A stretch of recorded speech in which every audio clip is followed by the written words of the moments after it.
আমরা এই বিষয়টাকে সবসময় মনে করি যে স্বরাষ্ট্র মন্ত্রণালয়ের কাজ বা আইন শৃঙ্খলা বাহিনীর কাজ, কিন্তু তাদের শুধু কাজ নয়।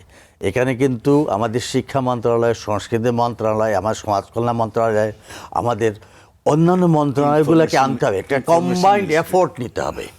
এবং যদি আমরা সেটা করতে পারি, যেমন ধরেন আমরা স্বরাষ্ট্র সাথে শিক্ষা আসবে, এডুকেশনটাকে আমরা কিভাবে আরও সুন্দরভাবে সে পাঠশালাগুলোকে শিক্ষা প্রতিষ্ঠানকে আরও সুন্দর করতে পারি এবং সেই ধরনের কাউন্সিলর দিতে পারি।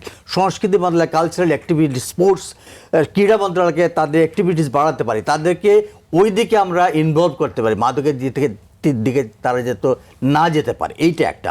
আর 2 নম্বর কথা হচ্ছে যে আমাদের রাজনীতিবিদরা তারা সবসময় কিন্তু ওই বড় বড় কথা বলেন যে এটা জিরো টলারেন্স বা এটা রুখে দেওয়া হবে, এটা দমন করা হবে।